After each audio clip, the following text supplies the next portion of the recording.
Chapter 4. Author's Note. I said stop flaming, okay? Ebony's name is Anobi, not Mary Sue, okay? Draco is Sue in love with her dad. He is acting different. They knew each other before, okay? Draco, I shouted.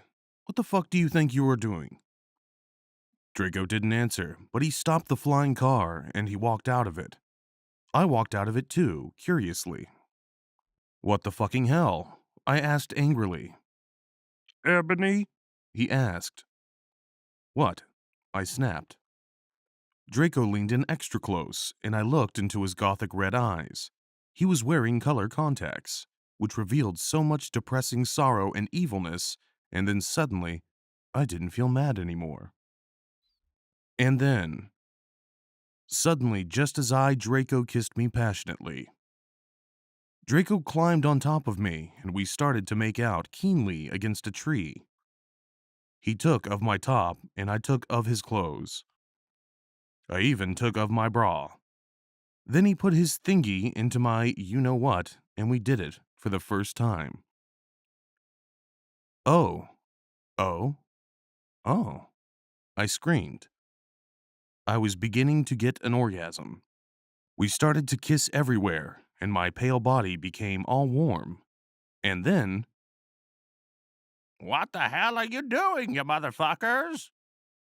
It was Dumbledore. Thank you.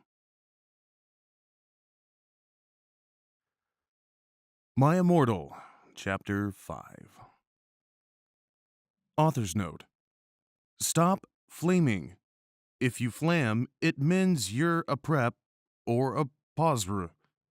The only reason Dumbledore swore is cause he had a headache. Okay, and on top of that, he was mad at them for having sex. P.S. I'm not updating till I get 5 good reviews. That was really difficult. Dumbledore made Draco and I follow him.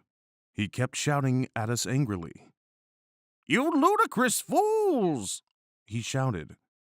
I started to cry tears of blood down my pallid face. Draco comforted me. When we went back to the castle, Dumbledore took us to Professor Snape and Professor McGonagall, who were both looking very angry. They were having sexual intercourse in the Forbidden Forest, he yelled in a furious voice. Why did you have to do such a thing, you mediocre dunces? Asked Professor McGonagall. How dare you? Demanded Professor Snape. And then Draco shrieked, Because I love her. Everyone was quiet. Dumbledore and Professor McGonagall still looked mad, but Professor Snape said, Fine, very well. You may go up to your rooms. Draco and I went upstairs while the teachers glared at us. Are you okay, Ebony? Draco asked me gently. Yeah, I guess. I lied. I went to the girls' dorm and brushed my teeth and my hair and changed into a low-cut black floor-length dress with I'll do that again. I went to the girls' dorm and brushed my teeth and my hair and changed into a low-cut black floor-length dress with red lace all around it and black high heels. When I came out, Draco was standing in front of the bathroom, and he started to sing I Just Want to Live by Good Charlotte. I was so flattered, even though he wasn't supposed to be there. We hugged and kissed. After that, we said goodnight, and he reluctantly went back into his room. My Immortal, Chapter 6. Author's Note. Should you preps, okay? P.S. I will not update until you give me good reviews. The next day I woke up in my coffin. I put a black miniskirt that was all ripped around the end and a matching top with red skulls all over it, and high-heeled boots that were black. I put on 2 pairs of skull earrings and 2 crosses in my ears. I spray painted my hair with purple. In the Great Hall, I ate some Count Chocula cereal with blood instead of milk, and a glass of red blood. Okay. Suddenly, someone bumped into me. All the blood spilled over my top. Bastard! I shouted angrily. I regretted saying it when I looked up, because I was looking into the pale white face of a gothic boy with spiky black hair with red streaks in it. He was wearing so much eyeliner that I was going down his face, and he was wearing black lipstick.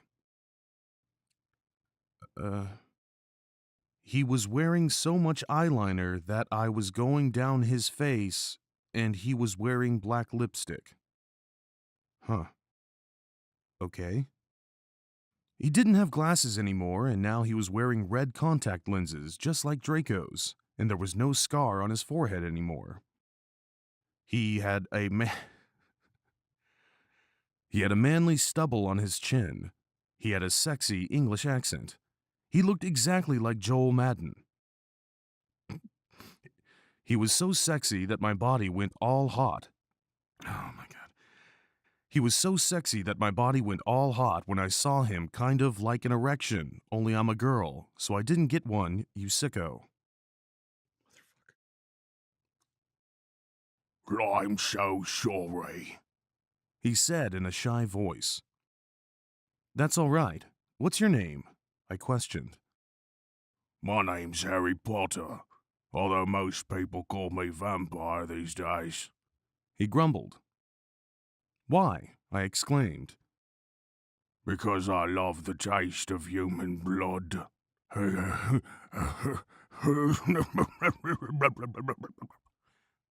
He giggled. Well, I am a vampire, I confessed. Really? He whimpered. Yeah, I roared. We sat down to talk for a while. Then Draco came up behind me and told me he had a surprise for me. So I went away with him. Thank you. And also, I forgot to say thank you for the last chapter, so thank you.